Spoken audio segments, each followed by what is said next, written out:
आईने हिंदी के एक नए एपिसोड में आपका स्वागत है और इस वीडियो में हम पहले बात करने वाले हैं रूस से आई एक रिपोर्ट के बारे में। जैसा कि आपको पता है कि भारत में विंग्स इंडिया 2026 शो का आयोजन किया जा रहा है और इसमें रशियन एयरक्राफ्ट की पार्टिसिपेशन सबसे ज्यादा चर्चा का विषय बनी थी। और इसी क्रम में एक बड़ी रिपोर्ट सामने आ रही है। रशिया का 100% इंडिजिनस SJ-100 और IL-114-300 जो एयरक्राफ्ट है ये भारत में आ चुके हैं, जहां पर वो विंग्स इंडिया 2026 शो में पार्टिसिपेट करने वाले हैं। इन एयरक्राफ्ट के निर्माण के लिए एचएएल ने ऑलरेडी जो मेमोरेंडम ऑफ अंडरस्टैंडिंग है उसको साइन करी हुई है और एचएएल आत्मनिर्भर भारत इनिशिएटिव के अंतर्गत इनको काफी ज्यादा प्रमोट भी कर रही है।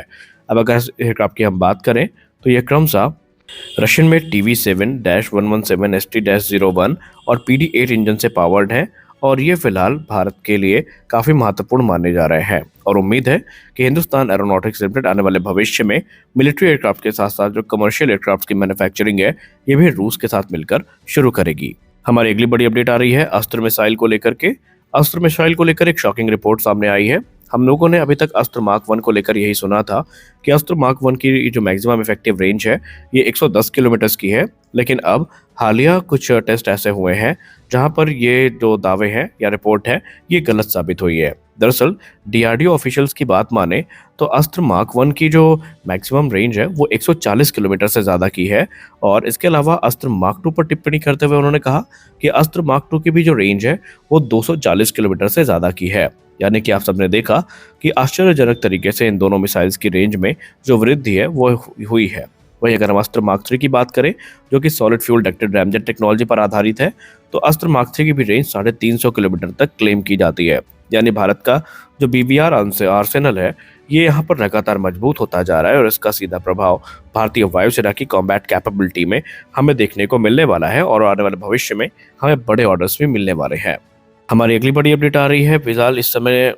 आकाश NG को लेकर के। आकाश NG को लेकर हमने हाल ही की रिपोर्ट में आपसे कहा था कि आकाश NG भारतीय वायुसेना की जो और भारतीय थल सेना की जो एयर डिफेंस की बैकबोन है वो बन सकता है और ऐसा ही हो रहा है। आकाश NG को लेकर हाल ही में एक रिपोर्ट सामने आई है जहां पर बताया गया है कि आकाश NG की जो रेंज है अब वो 50 किलोमीटर तक हो गई है। जी हाँ, 50 किलोमीटर की दूरी तक ये एनिमी के फाइटर जेट, एनिमी के क्रूज मिसाइल्स और एनिमी के ड्रोन्स को एंगेज कर पाएगा। दरअसल अगर हम आकाश परिवार की बात करें तो आकाश परिवार में सबसे पहले आकाश 1 आता है जिसकी रेंज 25 से 30 किलोमीटर की है, लेकिन जब तक ये टारगेट को एंगेज करता है ऑलरेडी टारगेट हमारे काफी नजदीक आ जाता है और वो फिर जो प्रिसीजन गाइडेड मिशन है उनसे हमें क्षति पहुंचा सकता है। लेकिन आकाश प्राइम की बात करें तो आकाश प्राइम की रेंज भी 30 किलोमीटर के आसपास ही है। लेकिन अब यहाँ पर आकाश NG जो है ये एक कोई अपग्रेड नहीं है बल्कि पूरा एक नेक्स्ट जनरेशन का ही एयर डिफेंस सिस्टम है जो DRDO की तरफ से तैयार किया गया है।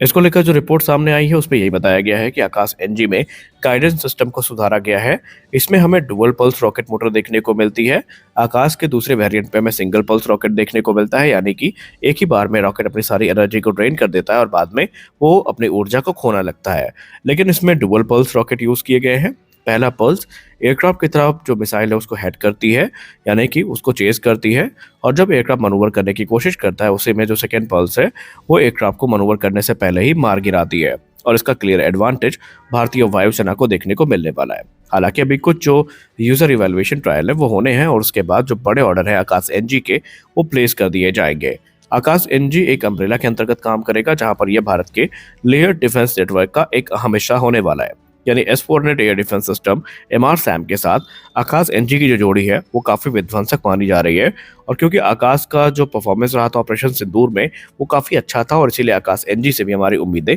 थोड़ी ज्यादा है। ऑपरेशन सिंदूर के बाद भारतीय सेना एक के बाद एक जो बड़े बदलाव है उनको करती नजर आ रही है। इसी बीच भारतीय सेना ने चीन और पाकिस्तान की सीमाओं के साथ कम ऊंचाई वाले वायु क्षेत्र की निगरानी करने की दिशा में एक अहम कदम उठाया है। सेना ने 35 किलोमीटर की दूरी तक और 3 किलोमीटर की ऊंचाई तक उड़ान भरने वाले सभी वस्तुओं, खासकर दुश्मन ड्रोनों की निगरानी करने की क्षमता को विकसित कर रही है। ये पहल मुख्य रूप से ऑपरेशन सिंदूर के बाद शुरू हुई, जिसमें पाकिस्तान ने तुर्की और चीनी जो सशस्त्र ड्रोन है उनका इस्तेमाल किया था और भारतीय वायुसेना के द्वारा उनको मार गिराया गया था। अब सीमाओं पर हमें एक air command and control centre देखने को मिलेगा जो न केवल ड्रोन गतिविधियों की निगरानी करेंगे बल्कि दुश्मन ड्रोनों को लॉन्च और न्यूट्रलाइज करने में भी सक्षम होंगे। वर्तमान में सेना 97% ड्रोन और एंटी ड्रोन गतिविधियों को इस प्रकार के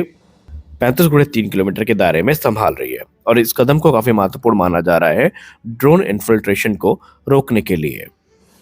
हमारी अगली बड़ी अपडेट आ रही है तेजस मार्क 2 प्रोग्राम को लेकर के। तेजस मार्क 2 के साइलेंट रोल आउट की खबर अभी हड़कंप मचा ही रही थी कि इसी बीच हिंदुस्तान एरोनॉटिक्स लिमिटेड के सोर्सेज ने मीडिया से बात करते हुए ये कहा कि इस समय हिंदुस्तान एरोनॉटिक्स लिमिटेड एक ऐसे पोजीशन पर आ रही है जहां पर वो तकरीबन 30 तेजस मार्क 2 एयरक्राफ्ट प्रति वर्ष की दर तक बना सकते हैं और ऐसे में भारतीय वायुसेना उनको बल्क ऑर्डर देने में बिल्कुल भी नहीं कतराएगी। अभी तक भारतीय वायुसेना 120 तेजस मार्क 2 फाइटर एयरक्राफ्ट के प्रोडक्शन को लेकर के ऑर्डर को लेकर के कमिटेड है, लेकिन एचएएल के सोर्सेस का ये कहना है कि आने वाले 10 से 15 सालों में जैगुआर, मिराज 2000 और मिग 29 की फ्लीट भारतीय वायुसेना का साथ छोड़ेंगी, यानी अराउंड 100 प्लस एयरक्राफ्ट जो हैं ये भारतीय वायुसेना का साथ छोड़ने वाले हैं और ऐसे में इनकी गैप को फिल करने के लिए जरूरी तो नहीं कि भारतीय वायुसेना हर बार फॉरेन एयरक्राफ्ट की तरफ ही जाए और ऐसे में इन नीड्स को पूरा करने की जिम्मेदारी तेजस मार्क 2 के कंधे पर होने वाली है और इसीलिए उनका ये मानना है कि तेजस मार्क 2 की जो ऑर्डर बुक है ये 200 फाइटर जेट को पार कर सकती है। उन्होंने ये भी कहा कि इस समय हम इकोसिस्टम विकसित कर रहे हैं, प्रोडक्शन इकोसिस्टम तैयार किया जा रहा है, प्राइवेट सप्लाई चेन स्टैब्लिश की जा रही है और हम इंजन डील का वेट कर रहे हैं। उन्होंने ये भी कहा कि भारतीय वायुसेना ने खुद इस चीज़ के इंडिकेशन दिए हैं कि फेस्ड मैनर में जो मल्टीपल ऑर्डर्स हैं तेजस मार्क 2 के वो हमें देखने को मिलने वाले हैं। सबसे खास बात यह है कि जब से राफेल डील हुई है तेजस मार्क 2 को उल्टा और ज़्यादा फायदा होने वाला है। एचएएल के अधिकारी ये मानते हैं कि राफेल के साथ हमें इकोसिस्टम का अच्छा खासा एक्सपोजर मिलेगा, एक्सपीरियंस मिलेगा और बहुत सारी जो हमारी प्राइवेट एंटिटीज़ हैं ये आगे आएंगी और ये सब हमें तेजस मार्क 2 प्रोग्राम में काफ़ी मदद करने वाली है और इसीलिए उनको इस चीज़ का भरोसा है कि तेजस मार्क 2 के नंबर्स जो है ये 200 को पार कर सकते हैं। खैर अब इसको पार करेंगे या नहीं करेंगे, फिलहाल तो पूरा देश तेजस मार्क 2 पर स्पष्टीकरण चाहता है कि रोल आउट हुआ है कि नहीं हुआ है और इसकी पहली तस्वीर का इंतजार हर कोई कर रहा है। हमारी अगली बड़ी अपडेट पाकिस्तानी प्रोपेगेंडा की अर्थी को लेकर है। पाकिस्तान जिस फाइटर जेट को लेकर के एक लंबे समय तक प्रोपेगेंडा करता रहा और ये कहता रहा कि हमने ऑपरेशन सिंदूर में भारत के मल्टीपल राफेल फाइटर जेट मार गिराए हैं और उन्होंने एक फेक इमेजरी भी जारी करी थी जो कि राफेल जिसका टेल नंबर था BS022 वो एयरक्राफ्ट था। उन्होंने मल्टीपल जो AI जनरेटेड इमेजरी है वो सर्कुलेट करके ये साबित करने का प्रयास किया कि उन्होंने राफेल को मार गिराया, लेकिन पाकिस्तान के लिए कल का दिन बहुत बुरा था क्योंकि वही राफेल एयरक्राफ्ट जिसको लेकर वो क्लेम करते हैं कि उन्होंने उसको मार गिराया है वो रिपब्लिक डे में उड़ान भर रहा था। जी हाँ, राफेल BS022 की गर्जना से कल नई दिल्ली का आसमान गूंज उठा। इसके अलावा उन्होंने और जो राफेल के मल्टीपल टेन नंबर सजेस्ट किए थे वो अक्सर हमें युद्ध अभ्यास में देखने को मिले हैं, यानी पाकिस्तानी प्रोपेगेंडा का जवाब भारत ने काफी सलीके से दिया है और उसके बाद से पाकिस्तानी बौखलाए घूम रहे हैं। आज के इस वीडियो में बस इतना ही, मिलते हैं अगले वीडियो में कुछ अपडेट्स के साथ, तब तक के लिए जय हिंद।